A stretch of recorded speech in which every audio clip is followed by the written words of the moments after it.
All right. 2008 Kawasaki KLR 650 that does not burn oil at 5,000 miles. So I'll tell you what I did to make sure that happened. So let's start out with the beginning of this bike. My dad ended up buying it for my mother back in maybe 2009, 2010. It was an early '08 model, very early '08. My mother dropped it twice and never rode it again. They had it lowered, so they had lowering links on it. It basically been sitting in the garage since May of this year with about 500 miles on it. I had driven around the trails a little bit, just kind of putt around the house, keeping it home, just making sure it has fuel, battery, and spark. And it had that right up until I got it registered in May of this year. So the first couple things I did to it were Sprocket. So riding on the highway, I need to be doing like 70 every day, period. I was really uncomfortable with pushing it that hard with such low miles on it without a sprocket. So I put a sprocket on it, 16 tooth now. She does about 80 at $5,000. That's what I need. Next, I think was paint. Yeah, so I put the this tan Ivory on it. This ended up being like a $20 paint job. Took everything off, sort of learned how to put it back together. And yeah, used to be red. Now it's tan with red scars. I'm gonna try to repaint it with something better next year, but obviously I've got my ATV permit. I can't be taking that off yet. That was like $70, with a whole other story to it. They ended up, so when I first saw this, it was sort of my plan as a kid was to basically put this bike on the road so I could ride it on the trails to get home instead of always riding on the road. Well, the trails around here got shut down for snowmobiles only, and then when I went to go register it, they told me I couldn't. So the town office, this and that, they kept telling me, no, you can't, this and that, and turns out I can. So there were a lot of people lying to me. That's fun. So I got that done. That was way later, though. That was actually last month, I think. So, okay, so the sprocket, and then I went through the suspension. Let's start from the ground up, I guess. So that rear spring is a white Top Gun. The preload's on one. The shocks are set a little stiffer. So I wanted it raised up as well. I've got raising links on it too.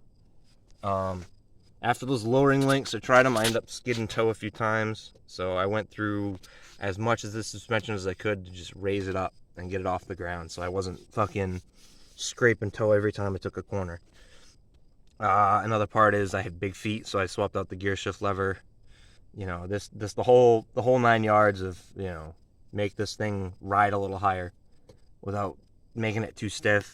Honestly, I think it is too stiff now. I might soften this shock a little bit and lower it down. These are adjustable. Got them off of eBay, Soupy's Performance Parts. They're adjustable, pretty well machined and everything, so I'm thinking about dropping them down just a little bit. I have tipped this over a few times on the wrong side. Your feet don't quite touch, or my feet don't quite touch all the way, so, you know, something I've learned is you only need 1 foot down to keep it up. However, you need to make sure you can land both feet if you want to hold it up. So the front suspension is Race Tech. The Race Tech, just regular length, not progressive, just a stiffer spring overall. I didn't really want the progressive stuff. I wasn't worried too much about doing that. I was more worried about having the spacer made wrong, so I wanted to keep the original spacers in there. They're metal, so I figured I'd try to keep it simple on myself. So this is suspension. Let's hit the tires. So I swapped them over to Shinko 705s.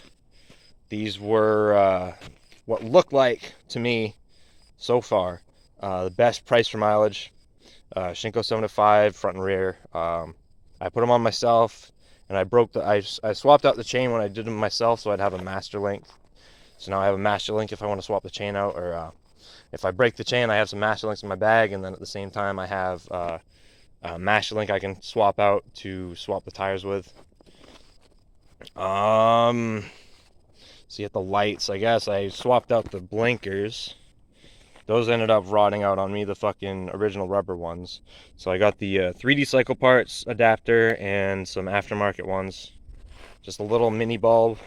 I figure as long as there's a bulb, it's legal. I've seen a lot of people get shit for LED blinkers that are not supposed to be LEDs. Some you can get away with it, some you can't. It's all got to do with how bright the LEDs are. If it's DOT approved, you're fine, but the only DOT approved ones I've found are the bulbs. So that's what I went with. It's just one of those random fucking details that I had to go through when I was looking at parts. Oh, the Thermobob and the Doohickey. So those got done around 2,000 miles. The Thermobob was done myself. I had someone else do the Doohickey, and yeah, it's been pretty. What do you call it? It's great to have peace of mind on that stuff. You know, you can push this bike a little harder and not worry so much about scarring up the cylinder wall with a cold cylinder. You know, looking at my temperature sensor when I was first riding it around, when I first got registered without any of that shit, it ended up looking like it was broken on me. So I was following the wires around. I was like, what the fuck is this? Why is it doing that? So once I let it sit for a minute, it started warming up. So the capacity on the radiator is actually lower than the bike itself, the heat it puts out. So there's not enough capacity in the cooling system for the bike to sit at idle. However, the thermostat set so low that the cooling system doesn't really actually build up any heat to the point where it would actually, you know, keep up with or actually match, what do you call it? The capacity wouldn't matter because it was running so cold to begin with. Like it wouldn't let the bike warm up to the point where the heat generated would actually make the fucking needle move. So yeah, it's a weird bike, but that's why we have the Thermobob. That's why we you know, double check everything. That's why people run 10 or 20 W50 through it, because they see the fucking temperature. They think they need way more heat than they do, and whatever. Everyone has their own issues with it. But oh, what was I saying? But yeah, friggin', I had that temperature sensor got me pretty confused. I'm glad I got it fixed with the Thermobob though, because now I can run it like normal. Let's see what else was there. Yeah, a little hard box on the back. This was a cheap little Walmart box. I just bolted on a couple little fender washers and stuff. Yeah, 5,000 miles, just done pretty well. I would say it's sounding a little bit clicky, but that's mostly I want to say it's mostly in my ears. So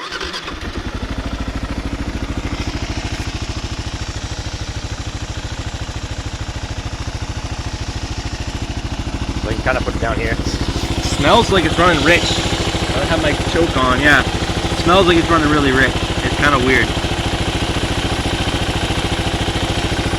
I think it might be because it's warm.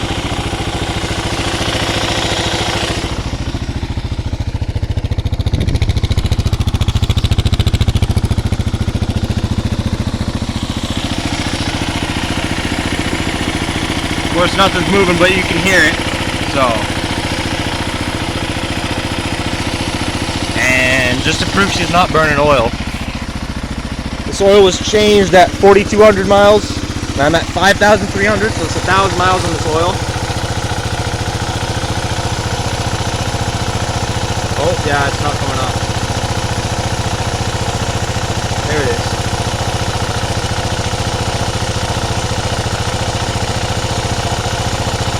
I'll shut it off just so you can see what it's at.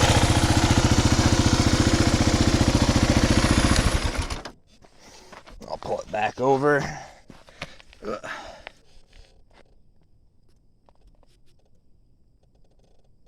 There it is. Now it's level. Yeah, that was where I left it, man. That's where I filled it up.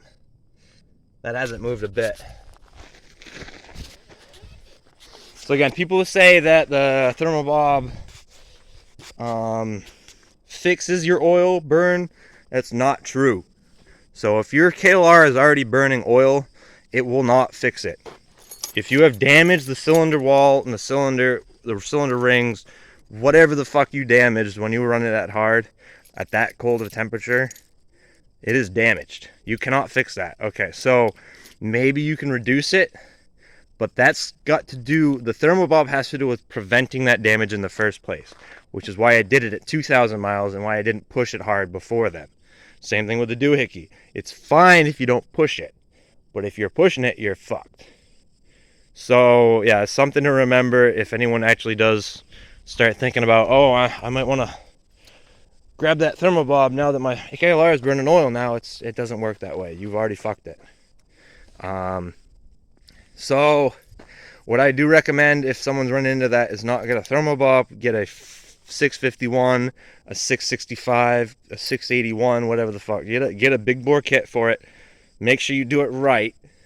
Get the big bore kit figured out, and then put a Thermobob on it after the big bore kit.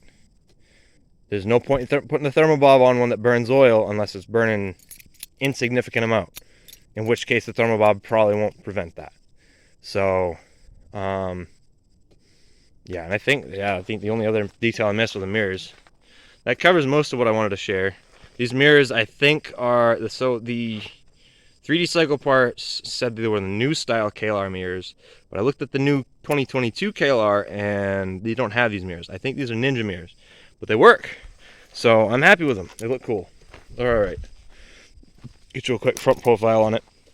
Different blinkers, different mirrors, and a hard box on the back. You know, I like the narrow profile of bikes at least. You know, it's kind of hard to maneuver with one that's wide.